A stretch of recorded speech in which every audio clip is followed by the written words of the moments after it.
Popcorn World.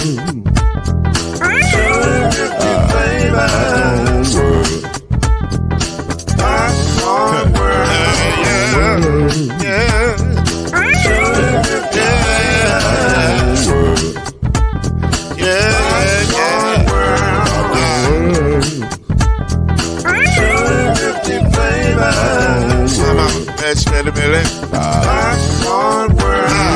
Can I make you move now? Yes, I can. So you can get this move in the back of a can. I can make it round the world with the holes in your hand.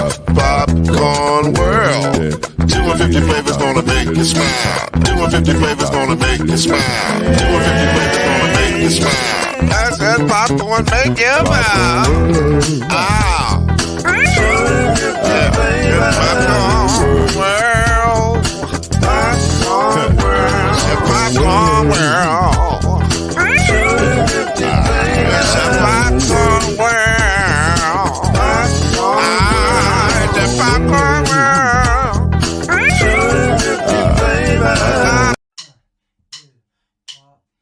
You're now listening to BLEAV in the ACC with Heisman Trophy winner and Florida State legend, Mr.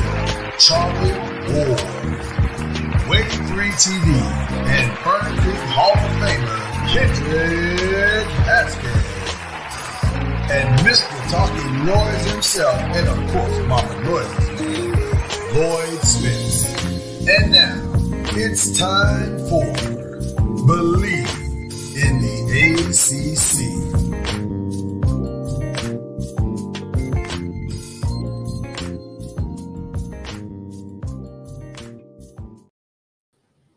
Man, it is time. It's that time a little early this week. It's a little earlier than normally, because normally it ain't this time. But now it's time. Now it's time. What's going on, brother? Hey, you just making things work. We're making it work. Listen, Podcast Chronicles, baby. That's what we're doing. Did we ever tell you about the time when we had to move in, do it 30 minutes earlier? That's the great Kendrick Haskins. I'm Lloyd Smith. Charlie Ward's en route. Because we don't normally do it this time. So everybody's adjusting. That's what we're doing right now. Yeah, here we are. Y'all are adjusting to watching it. Some of y'all gonna wake up and say, "Hey, they didn't already drop the episode." Wow, okay, Yeah. no problem. I'll watch it. Whatever, So that's what happens, y'all. But listen, we're grateful to be here. Grateful to keep doing what we've been doing. Enjoying you guys. Man, let's jump right into it, man. What a week of football, and we will start right at the top. Or at least what we thought was the top. Because I'm gonna be honest with you, we all coming into this season, I don't think any of us were thinking that the Seminoles, Charlie's Seminoles, weren't going to be great and dominant and awesome. And we were all thinking, okay, they're coming off of an undefeated season, and they got a lot to prove, and they got a quarterback coming in that is more than capable. So this should be a great season. That's what we were thinking. Yeah. Wasn't an unreasonable thought at the time. At least it didn't seem that way. Nobody saw 0-3 coming. Listen, that's why we titled the show today "Panic and Prosperity." This is the panic side of the show. Yep. Nobody saw 0-3 coming. And, in watching, and first of all, I want to give, even though you didn't pick it, you should have stuck with your first mind. No, I know. And you should have drugged me with you, because I was thinking the same thing. Because we all, listen, we've seen Memphis. We've all seen Memphis these last few years. Memphis, hell, Coach Norville came from Memphis. Mm-hmm. So Memphis has been really solid the last 5-6 years. Yeah. And so it would not have been a stretch to pick Memphis in this game, but we were all thinking, there's no way that Florida State's going to start the season 0-3. It just doesn't feel possible. Well, it was reality now. Yeah, right. It was clearly more possible than we all imagined.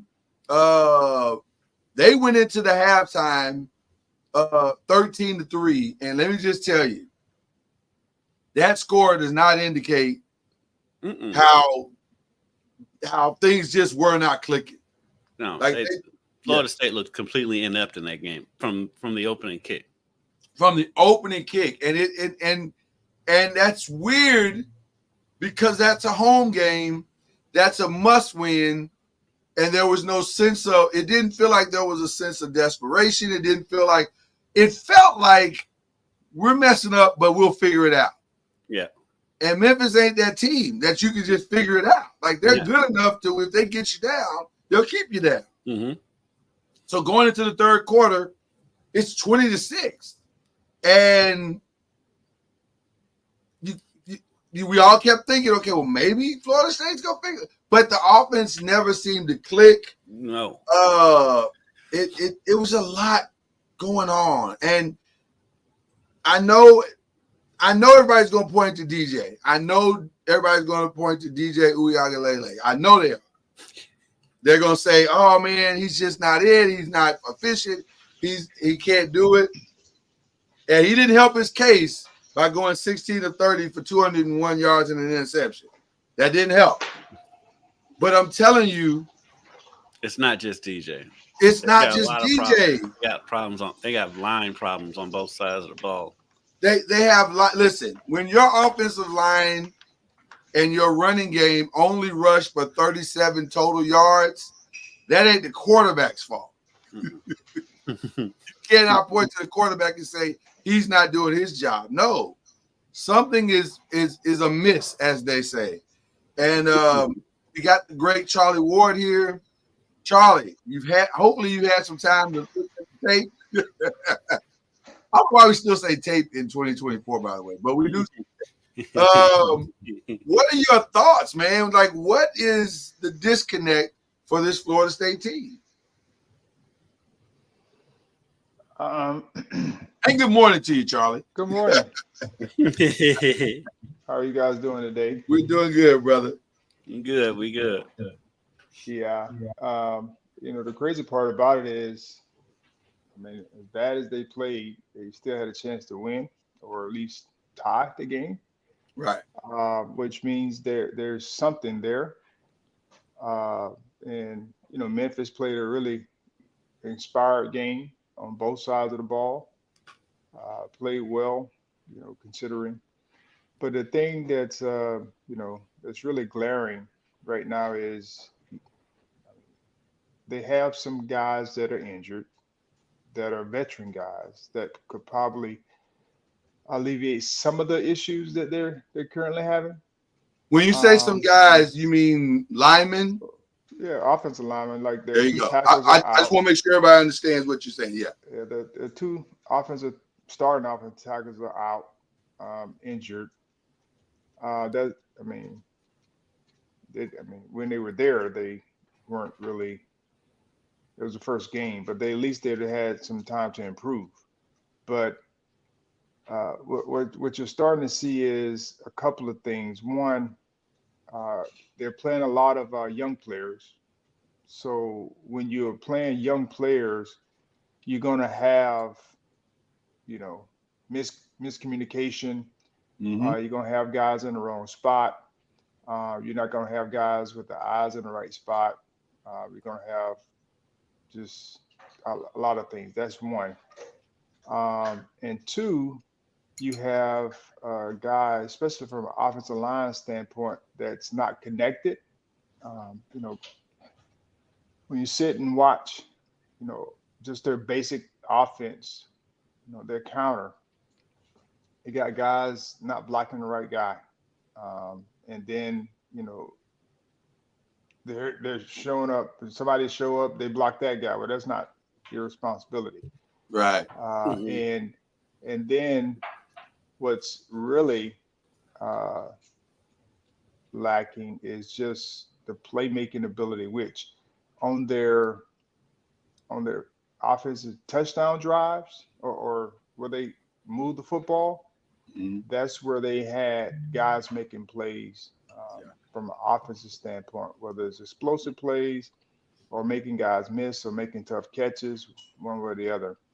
But the thing that really goes back to like the offense sputtering is we talk about DJ and what he does and what he can't do or whatever the case may be.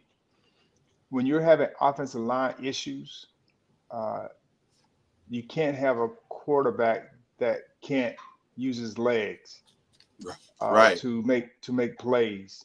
And I think that's something when we start talking about the offensive piece, that goes really back to how Jordan Travis really sometimes just made something out of nothing with his legs. He was able to make plays with his legs, and it bailed the offense out. Which that's what you need you need a quarterback like that if that is the case.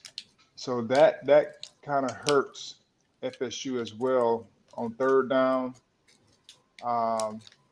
and because it's all in the pocket. If no one's open, he's having a tough time trying to manufacture plays.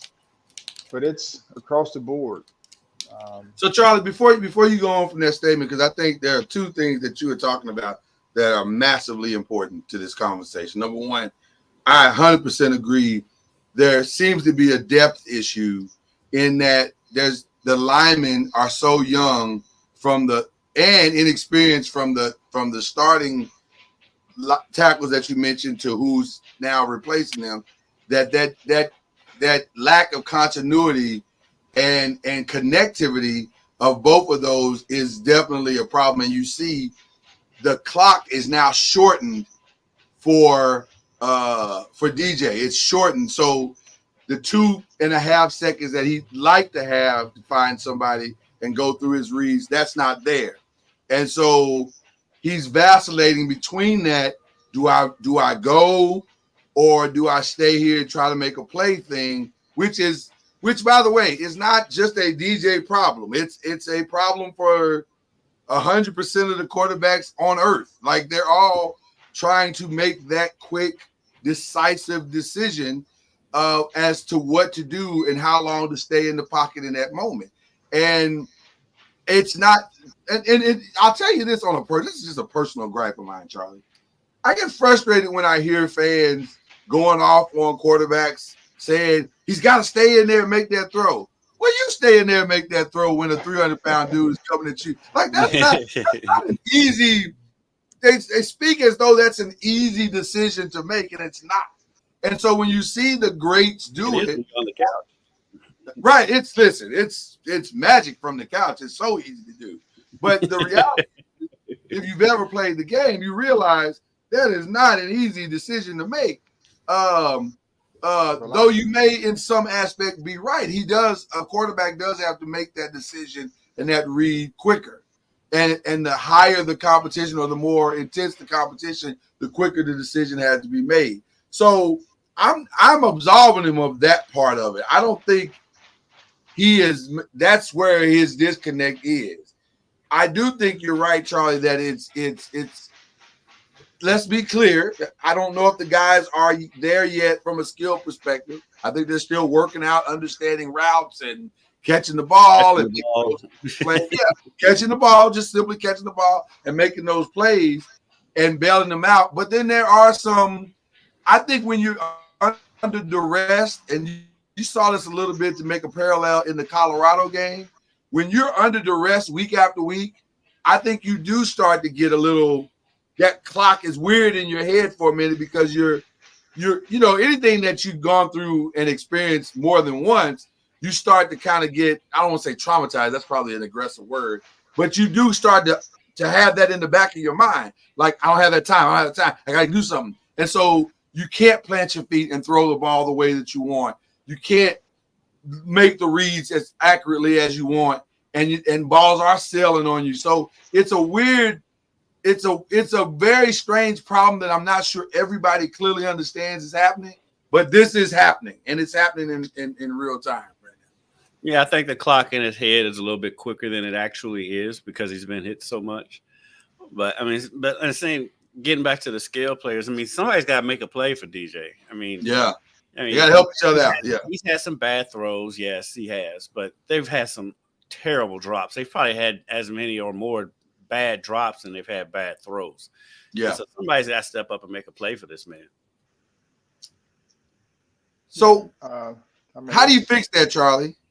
Well, The joke machine. No, I mean, just this week they talking about drops in practice, but that seems to be, the thing. I just think they're going to have to find a way to kind of communicate, and then some of it is not even. Some of it is like the veteran guys that are back. Yeah. Defense, we're on third down. They're guys wide open. In the flat route, or guys are chasing guys as opposed to being, they're in the flats if they're supposed to have flat control. So it's just those small little details, like the center, who's been there for 6 years, Ari Smith. They're supposed to be sliding left. Well, he's holding the right gap, and the guard is, sliding to the left, and the defensive lineman goes through the A gap between the left guard and the center. Yeah. And so there's a big hole and gap there, and it looks like the guard is, wrong, but it's the center. He's supposed to be holding one gap with one hand with his eyes in another gap to see if someone shows. And it's just that kind of stuff. Guard tipping where play is going, where he's going. Right. So it's just the small detail things that I'm sure they see clearly on film once they watch it. And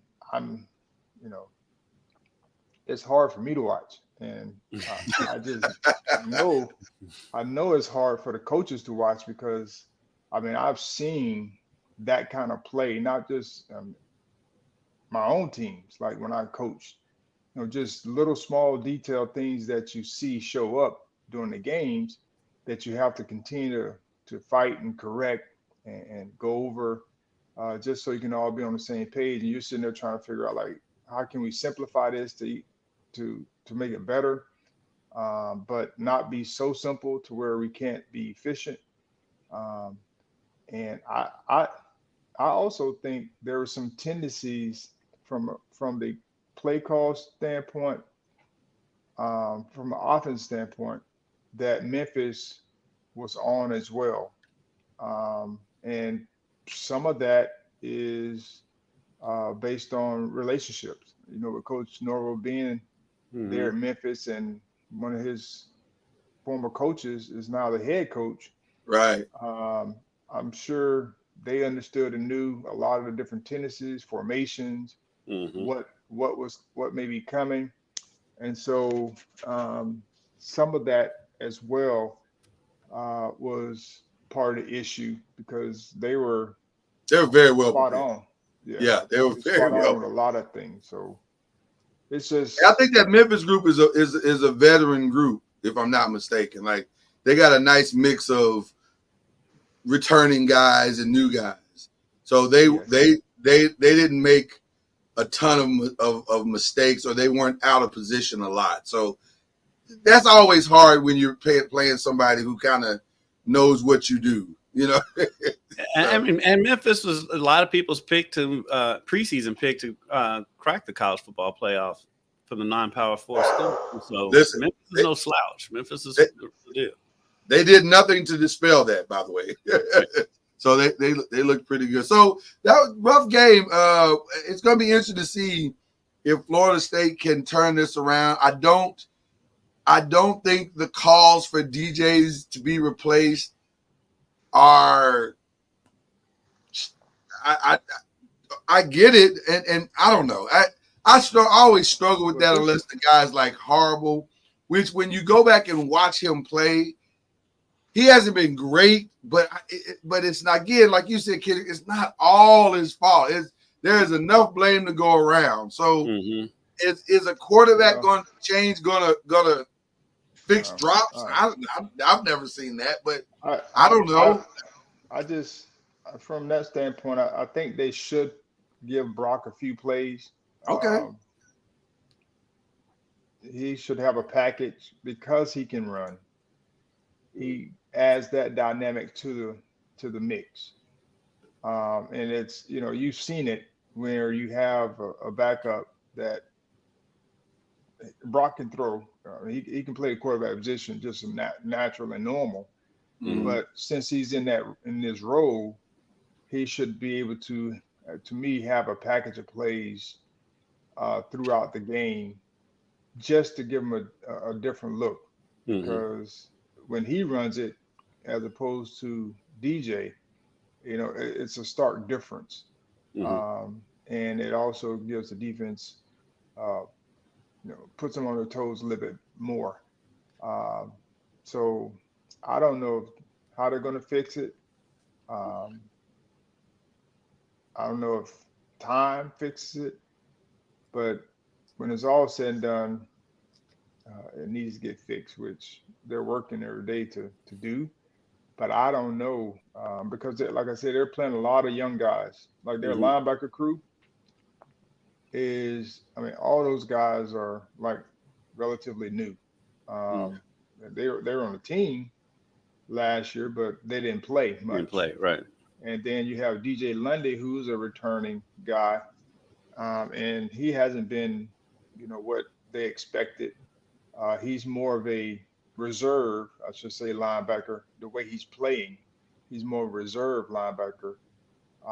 Cam Riley, who came from Auburn, he was just starting to find his way, and then he gets hurt, and so it's been that whole evolution of them trying to figure that position out, and young guys trying to make plays while they're out there. But it's you can tell that they're inexperienced. Yeah. Mhm. And even the guys who have experience, like I said, came from different schools. They're still trying to figure it out as well. Mhm. Like I said, a gap scheme, run game, like blocking the wrong guy. Just some simple stuff. But Right. and then the running backs look like they're having to try to create everything, or they're getting hit in the Mhm. mouth and behind the line of scrimmage. And it's just right now, it looks like when we went, when we were bad, when we were 3 and whatever it was, or Mhm. 4, and when we were bad the first couple of years, that's what it looks like right now.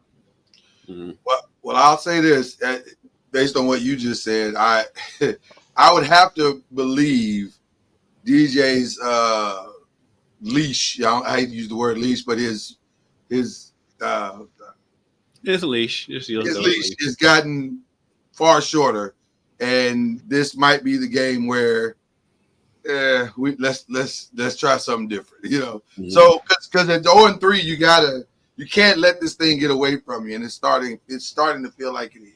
So interesting. We'll keep going with some of these results. North Carolina State, Louisiana Tech. That wasn't. I'm starting to see that North Carolina State is. They're. I don't really know how to describe it.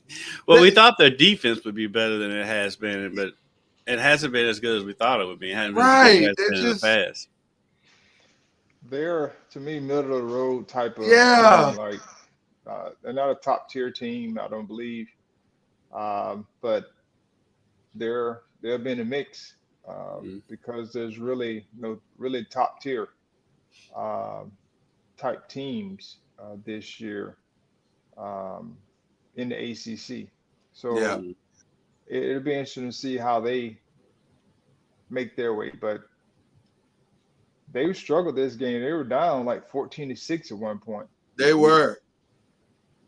It's a work in progress in North Carolina State. It's going to be interesting to see how their season unfolds. They were able to pull it out late in the fourth quarter, but boy, it was not pretty. it was not pretty to say the least. What was Grayson McCall's numbers Grayson McCall put up 9 of 13 for 54 yards. I think CJ Bailey at some point replaced him, right? Am I crazy about it? Because he went 13 of 20 for 156 yards, which is better. Even though he threw an interception, he was better. But there's definitely some challenges, to say the least, for NC State. So it'll be interesting to see how they go, how they flow from here. Boston College, I think, is a team that's moving in the right direction. They were actually winning this game against Missouri early. They jumped out on Missouri early, and it looked, the way that they came out the gate, it looked like they might pull off the upset. And then Missouri kind of settled in the second quarter. And you know, they were able to, you know, kind of hold Boston College off. But I think Boston College might be the real thing. And what I think we've discovered from Castellanos is that he's relatively solid. Now, he didn't have a perfect day this week. He was 16 to 28, 249 for 3 touchdowns, but he threw 2 picks, that's kind of unusual for him because normally he doesn't have a lot of turnovers, or at least he hadn't this season so far. So how many times you say he threw it? He threw 28. It 28 times. There you go. Yeah. And he's right. That's the other thing. He's not, you don't normally ask to throw it 28 times. It's normally in the 10 to 15 range. Not he also had 13 carries too. He was the offense. He was the offense. And so but that's what you would expect against a number 6 team in Missouri. And Missouri was okay. I mean, I'm not sure I saw anything in Missouri that was like wowed me, but I think their defense is pretty decent. Their defense is actually not bad. Mm-hmm. What did we learn? Have we learned anything from Miami? Like, they're beating up? They can blow out bad teams. They can do that. They can blow out bad teams. But they're a good team. I mean, they're doing what they're supposed to do, which is they're taking care of business. And they're doing it at a high level, which is what good teams do. So I think they are, of course, the top team now, and they've been trending that way. I said it last year. The only thing they were missing last year was a quarterback. Right. Mm-hmm. And if they had a quarterback, then they would have been in the mix last year. Because they should have beat us if they would have had someone that was halfway accurate. Last year, because their defense was solid, and I just think they're going to be the team to beat this year. When it comes down to, you know, the ACC, because they have a very good if they can withstand injuries. Now, if Cam Ward goes down or something like that, then they're back in the middle of the pack. Yeah, right. But I do believe they have a really solid team that can, you know, probably win their first ACC championship. Well, speaking of Cam Ward, he has been ridiculous. His numbers have been video game-esque. 346 yards, 5 touchdowns, no picks. I'm not sure. Has he thrown a pick this season? I'm not sure he's thrown a pick this season, period. Like, I think he's just been really, really efficient and good in every possible way. He has 11 touchdowns and 1 pick. He has 1 pick. Okay. And that may not even been his fault. It may have been somebody else's fault. He's been really, really good. Georgia Tech is all Haynes King all the time. They go as he goes. And if he has an efficient day, then they will probably have a win. He was 17 to 22, 275 yards and 3 touchdowns. They did have a much better rushing day against VMI. They put up 190 total yards as a team and 4 touchdowns, but it is VMI, so I don't know how excited I want to be that. But again, It's all Haynes King at this point, I think. This turned out to be an outstanding game. Pitt and West Virginia, the backyard brawl, rarely disappoints as a rivalry. If you are familiar with that rivalry. That was one of the best games in the country on Saturday. It really was. It really was. And they're definitely going back and forth after 3 quarters, they were tied. And so it all came down to essentially who had the ball last, I guess. Mm-hmm. And Pitt was able to hold off West Virginia. Holstein, I like Holstein. I do. I like Holstein. He might be the best quarterback they've had in a long time. So where did he come from? That is a great question, Charlie. Or was he on the staff? I mean, on the because they kept bringing in transfers. Year after year. Right. And I was wondering if he's just sitting there developing.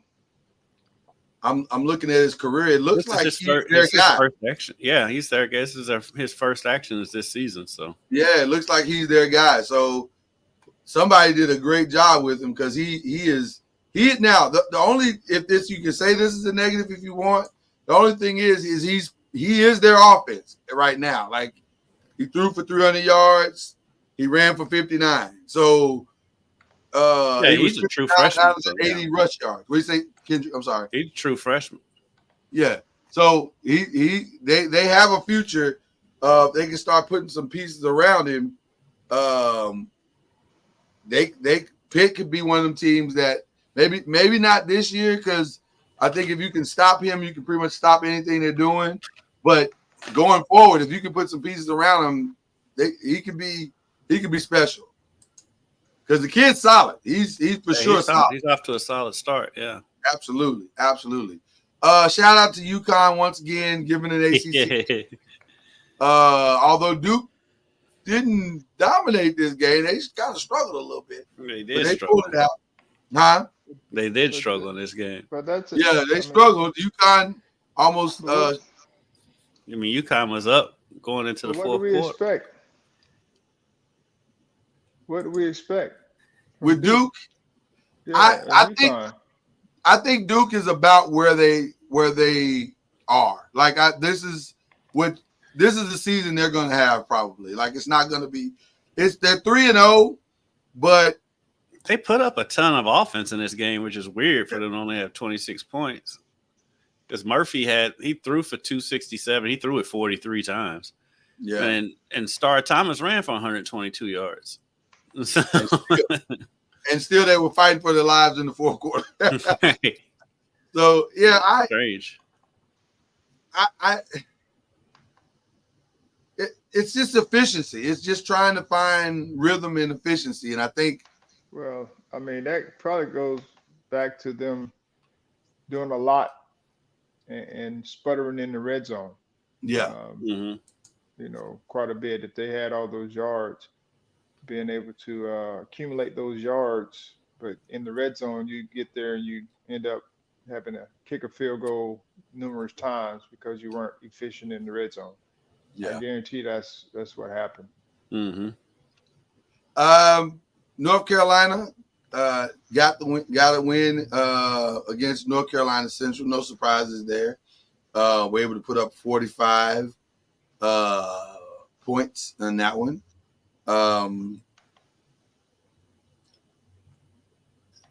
Jacoby Criswell, 161 yards, but that wasn't the story. The story was Omarion Hampton, 25 carries, 210 yards rushing, and 3 touchdowns. Right. Good team or bad team that you're playing doesn't really matter. 210 yards is impressive.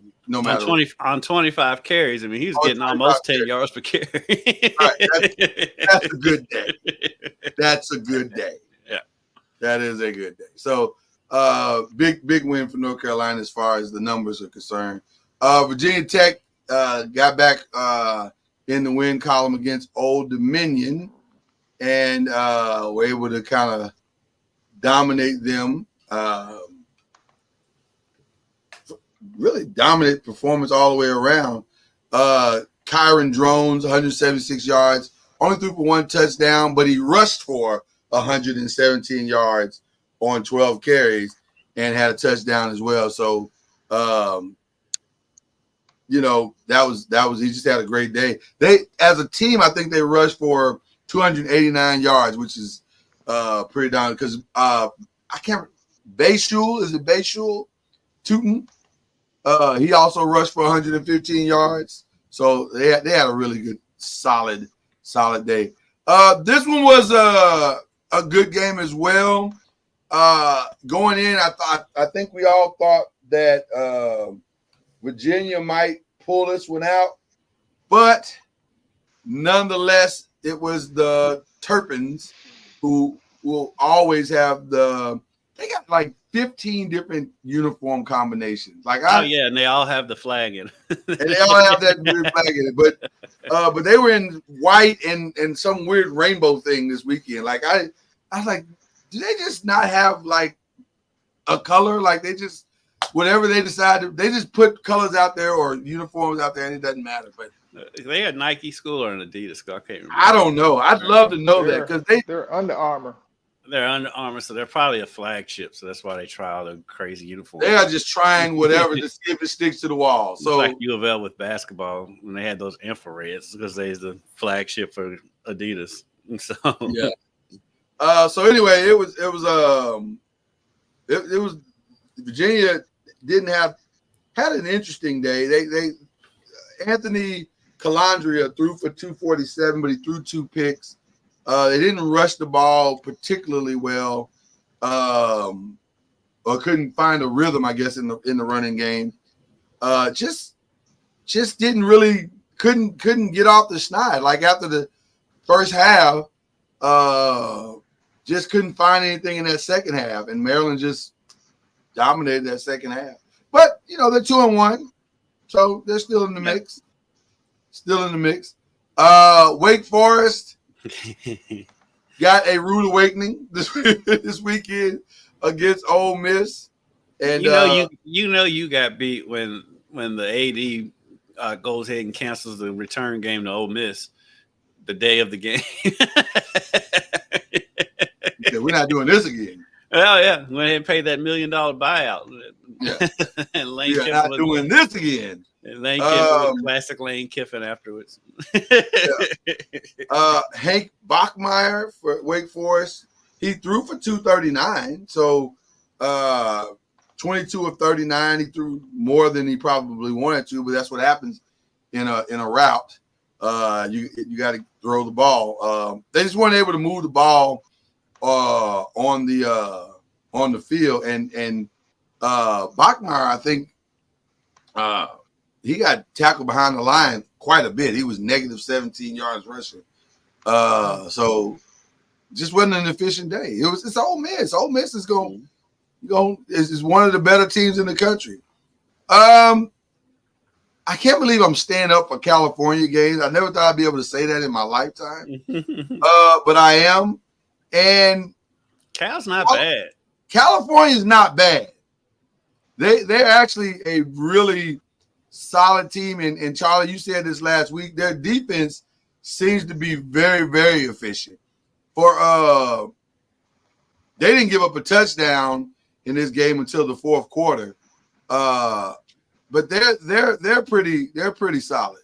I have a feeling anybody playing California this year is going to have to strap up and get ready because their defense is pretty nice.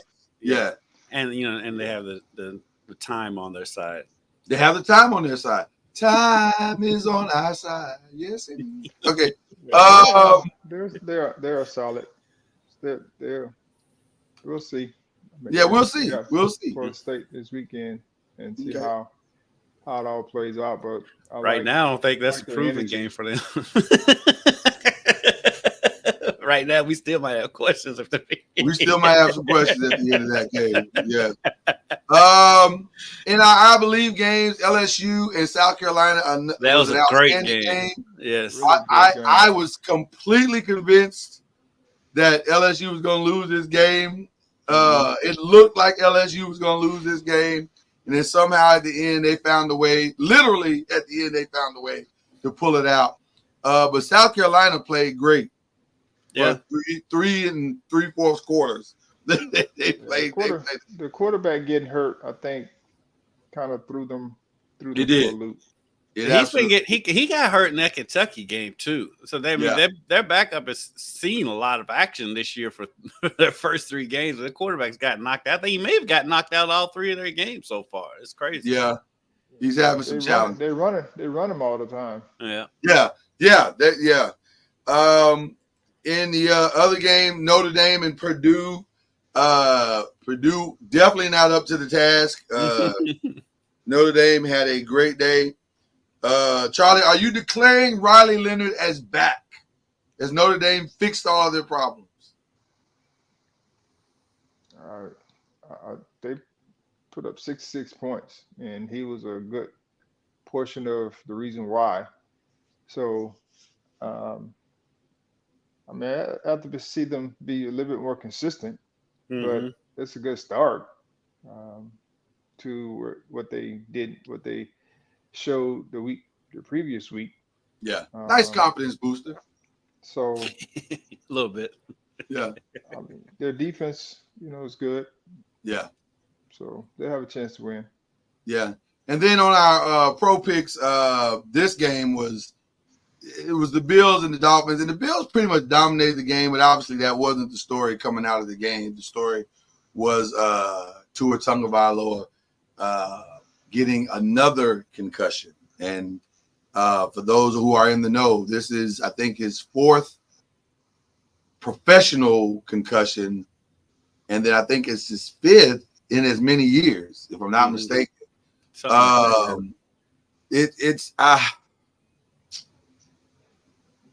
Just my quick thoughts. I think we have entered that territory. And by the way, the latest is that he's going to be on the IR. So he's going to miss at least 4 weeks.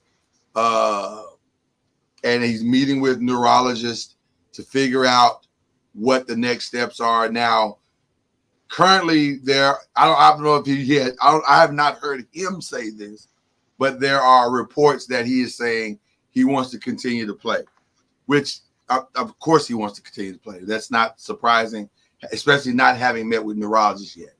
My humble personal opinion is that at some point you got to put health over everything. And I think the goal that you set out for yourself, you've accomplished that.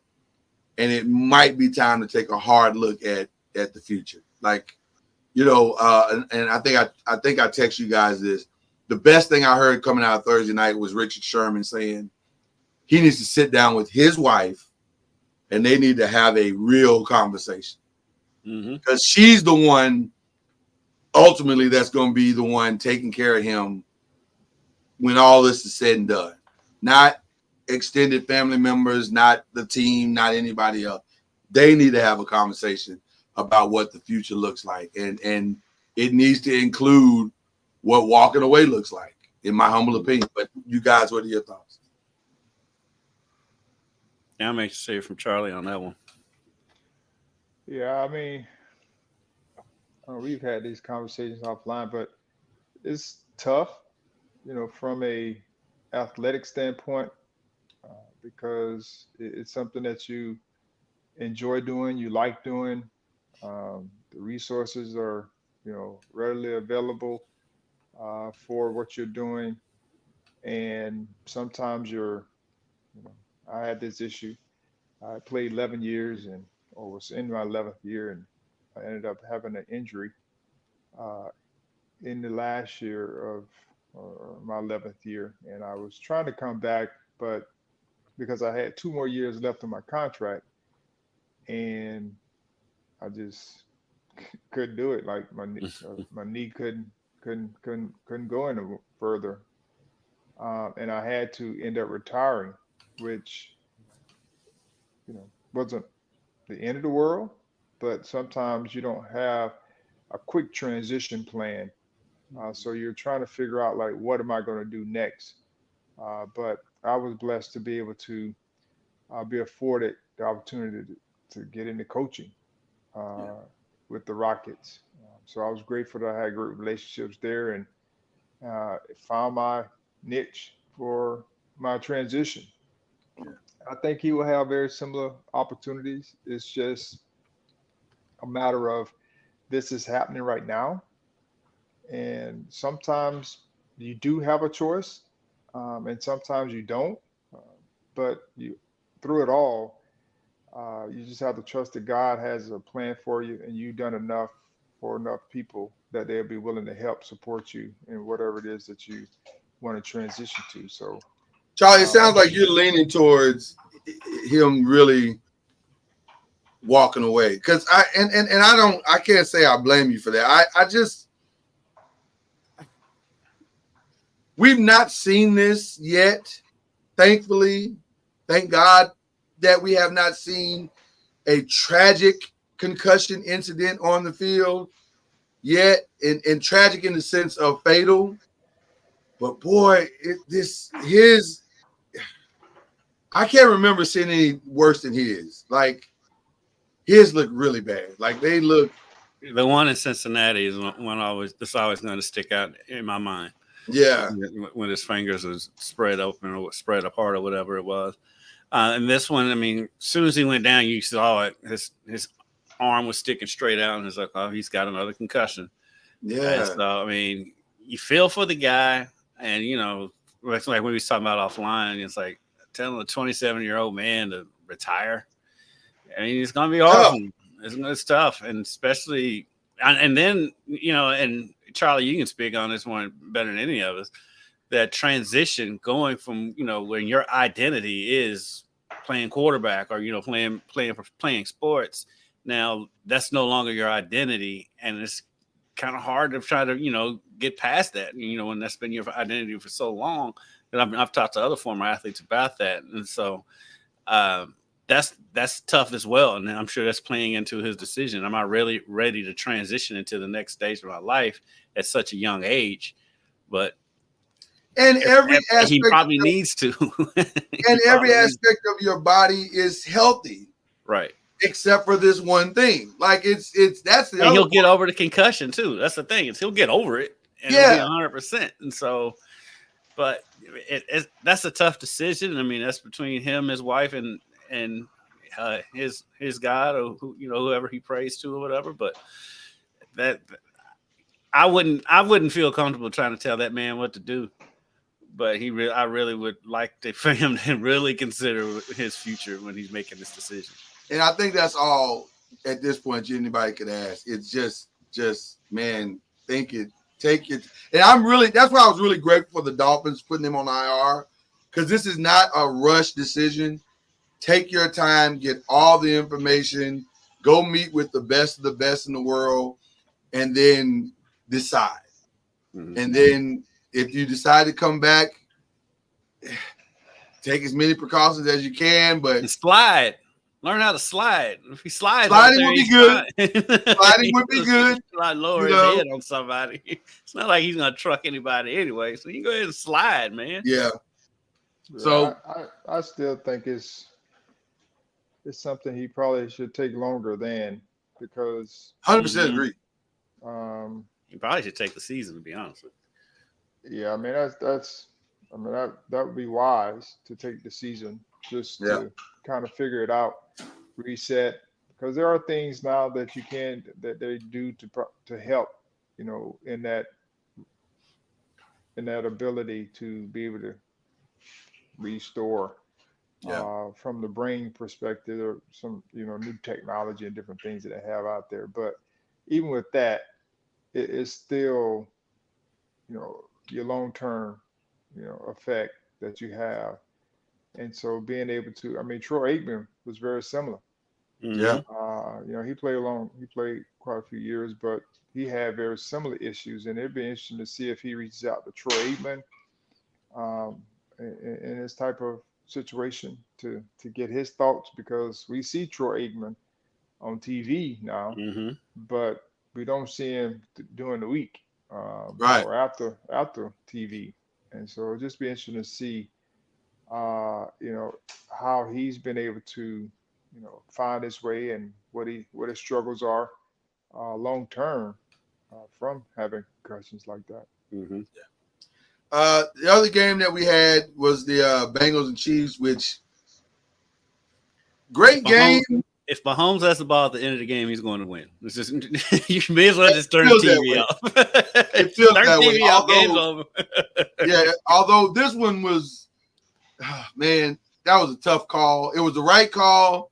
It was pass interference all day, every day, and twice on Saturday and Sunday. But boy, you hate to see a game that was that good come down to such a, play. But it was the right call. I mean, it was the right call. And he was very early. He's going to win that game. I want to ask Charlie. I want to ask you this question: in a play like that, at the end of that game, Hey, I missed this is going to seem harsh. I'm admitting that before I start. Is that DB making a selfish play there? Because he went for the ball. He went for the interception, as opposed to just trying to get there and knock the ball down. I missed That's the instinct. play, but the one thing that, we all have the opportunity to do is to look back. Yeah. And so, Right. when you look back, there are a lot of things we could do differently, for sure. And but in the moment, what are you doing? And you have to make decisions, split decisions, and when you make decisions, you have to be willing to live with those consequences. So whether you knock the ball down, whether you go for the interception, or whatever the case may be, you just have to make the decision and trust your preparation, your experience, all those things, and go for what you know. And then sometimes you get away with it, sometimes you don't. Because if he goes and makes the interception, he's the hero. Yeah, and it's instinct. You break on the ball and you think you have a chance to catch it. You're gonna try to catch it. So I don't think it's necessarily a selfish play. It's just a bang bang play, and it ended up getting there a little bit early. Yeah. Well, as a result of all of that, how are you so far behind? I don't know. I don't think I calculated my. Your math ain't mathing. Oh no! You know what? I didn't. I didn't calculate mine. I left mine out. I was like, I'm not that far behind. Okay, I'm behind, but I'm not that far behind. You two still 24-7. How's that? Right.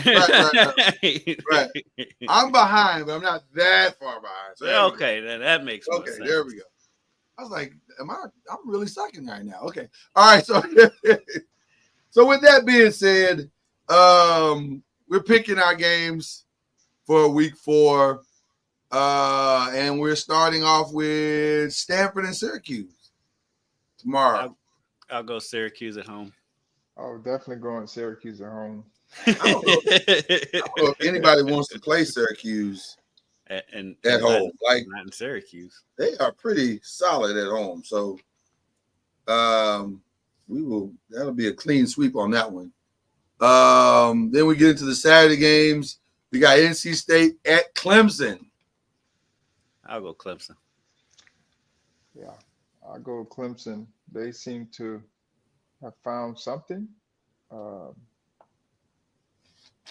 offensively. So Klubnik's playing better, and I don't trust NC State's defense right now. So. I was going to say, this may, for me, it's more so what NC State has not found than it is what Clemson has found. And I think they'll do enough to kind of dominate this game. So UNC and James Madison, got to believe UNC is going to go ahead and take care of business there. Yes. Yeah, they'll win. Might be a tougher game than we think, but I think they'll win. Maybe a little bit tougher, but James I think Madison was so good last year. Yeah. Of course, Signetti's now at IU. How about IU 3-0 after demolishing UCLA in the Rose Bowl last week? IU is a fascinating team. They're going to be good. They're going to be good, man. They'll be a bowl team. They may sneak up on a couple of people this year. Virginia and Coastal Carolina. I think Virginia gets their mojo back on this one.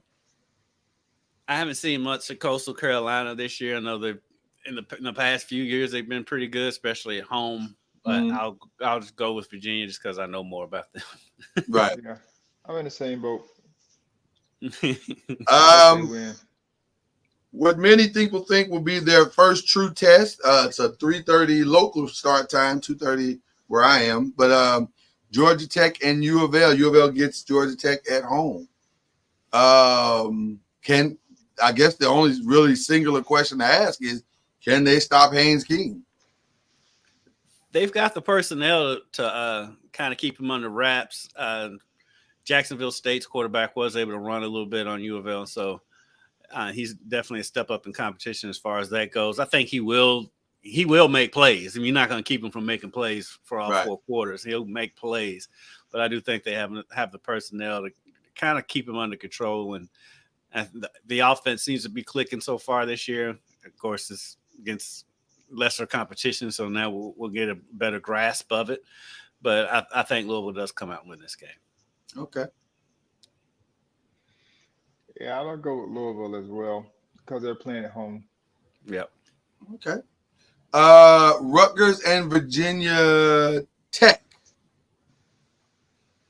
I know nothing about Rutgers. I'll admit that from the start. I know Shiano's there. Their quarterback is now the back. Somehow their starting quarterback is now the backup quarterback at Kentucky. I don't know why you would go from starting at Rutgers to being a backup at UK, but here we are. I'll go with Virginia Tech at home. Well, based on UK's starting quarterback, he may not. Rutgers quarterback may not. Backup Actually, quarterback may they need to consider it because he has legs. He can move. I was going to say he may not be the backup much longer because the starting quarterback's not great. Like Charlie was saying about Florida State. I mean, if your quarterback can't move, you can't cover up a lot of sins if you can't move. He's just going to sit back there and get smashed. So he can move a little bit. So we might see him this week. I'm taking Virginia Tech here, but I'll say this one thing since you mentioned the Kentucky game. They from a deep. I don't know if Kentucky's defense is that great, or have we grossly overestimated Georgia's offense? Kentucky does have a really good defense. With have a good defense. Yeah, with JJ Weaver over there, who I was surprised he came back for a final year of college. Him over there, and then the big man in the middle. Oh, what's his name? He's from Detroit. I know everything about him. Can't think of his name right off the top of my head, but he's an All-American too. And so they've got players on defense. And so I wasn't surprised if he was able to hang with Georgia defensively. And I mean for the whole game. Now the only thing is I think I agree with some of the national pundits that when you're playing Georgia, you got to go get. You got to go for it. You got to go for it. You can't go punting on 4th and short in the fourth quarter. And you're only down by 1. You got to go out and win that game. And you got to go take it from him. And he was like, "Well, we were playing Georgia." Deion Walker. That's it. Thanks, Jake. You got to go out there and win that game. You can't just be punting the ball on 4th and short. I mean, it's Georgia, and Georgia, and you got him on the ropes. Yeah. But you also got to know that he's a defensive coach. Right, and so he's gonna be conservative on offense every time. Right, especially if the game's close like that. He feel like if I give him a short field, I don't know if it's a short field or not, but if I give him a short field, then so it's a defensive-minded thought process. Yeah, exactly. But they did not move the ball well at all. Georgia didn't. It just was not an efficient game. So I don't know. It's gonna be interesting to see how that unfolds as well. But with all that being said, give me Virginia Tech on this. Right. Virginia Tech. Yeah. Okay. Youngstown and Pitt. You can go ahead and make that a clean sweep. I think Pitt has found their guy, and they're gonna be a problem this season for some teams. I tell you, Duke and Middle Tennessee State. Give me Duke. Western Kentucky put it on middle last week, so give me Duke. Yeah, I'm gonna go with Duke. Well. Not so far. Not a lot of surprises going into this week. Miami and South Florida, and this one's at South Florida. South Florida gave Alabama a game at Alabama this year, but they always play Alabama tough for some reason. But I feel I'm going Miami. I'll still go Miami.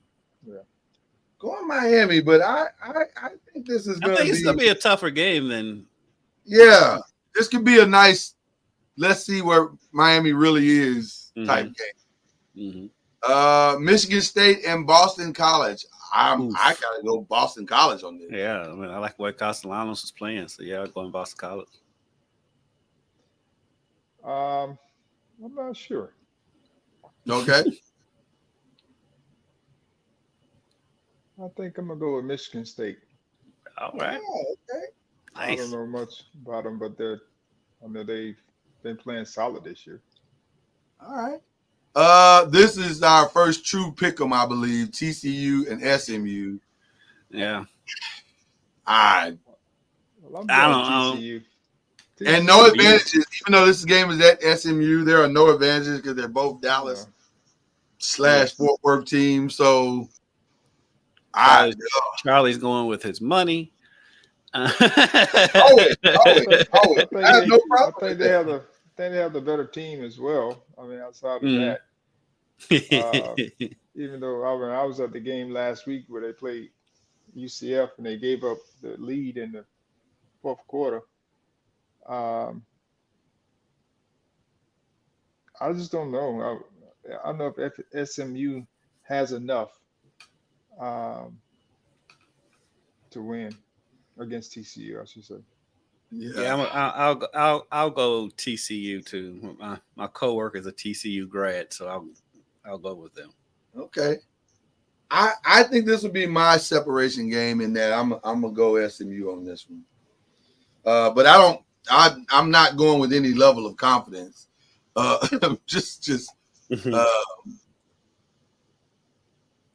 Just saying this at home, and maybe that's enough. I don't know. California and Florida State. This one is California coming to Florida State. Well, I'm gonna go hoping that this will be different. So I'm gonna go with Cal. Oh, yeah, I'm going with Cal.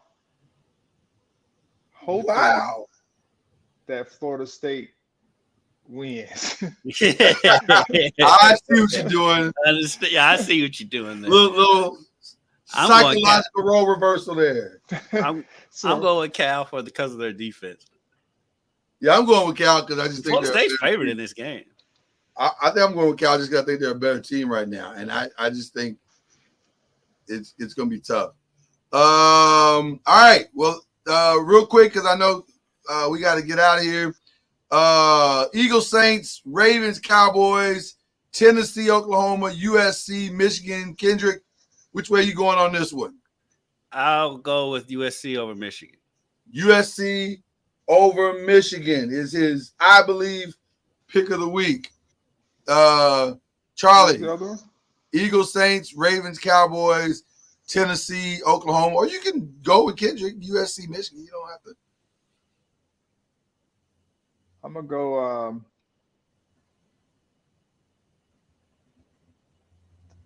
Ravens. Who's Ravens. The Ravens playing? Yes. Yeah, they're playing at Dallas. They're playing at Dallas. Dallas coming off of a brutal game against the Saints. I don't know. That's in the pros, man. You never know. Like you never know. You never know. In the NFL. I mean, teams can look bad one week, and then the next week they look amazing. I agree. World beaters. Yeah. I'm gonna go Tennessee over Oklahoma. I think Tennessee's the real thing. I think they trust Tennessee in big games. Yeah, they look really, really good. All right. Kendrick, I know you gotta get out of here. We got any shout outs real quick. Shout out University of Louisville volleyball. They beat arch rival Kentucky yesterday, and they host Nebraska on Sunday. And they've been drawing big crowds at the KFC Yum Center. They've been playing a lot of their games there instead of their on-campus site. So just shout out to them and the progress they've made, and Coach Danny Busboom Kelly. All right. We're fans of Danny Busboom. Yes. Charlie, you got any shout outs? Yeah, I don't know much about the names on the team, but the University of Pitt's volleyball team is number one in the country. They are killing it right now, and they're pretty good. So it's ACC team, so happy for them, especially in volleyball. I think 3 of the top 4 teams in the country are ACC teams. Yeah. And then mine is both a personal and collective shout out to the great Adrian Wojnarowski, who has decided to go be the GM of St. Bonaventure. I think that's where he graduated from. It's where he graduated. He's an alum, but he is leaving Woj Bombs alone. We have gotten our last Woj Bomb, and now it's over. I would imagine Shams Charania is headed to ESPN, but we'll see if they will make that right here soon. But no more Woj Bombs. It's all over. So there you go. But we wish him all the best in his journey. So, ladies and gentlemen, that's it. We've had a fun time as always. I hope you have as well. We will be back to do it all over again next week on BLEAV in the ACC. You've been listening to BLEAV in the ACC with Charlie Ward, Lloyd Spence, and Kendrick Haskins. Please like, follow, subscribe, and share from the Noisemakers page on Facebook and on YouTube. And you can also listen to us on Spotify, Apple Music, iTunes, and wherever podcasts can be heard. And join us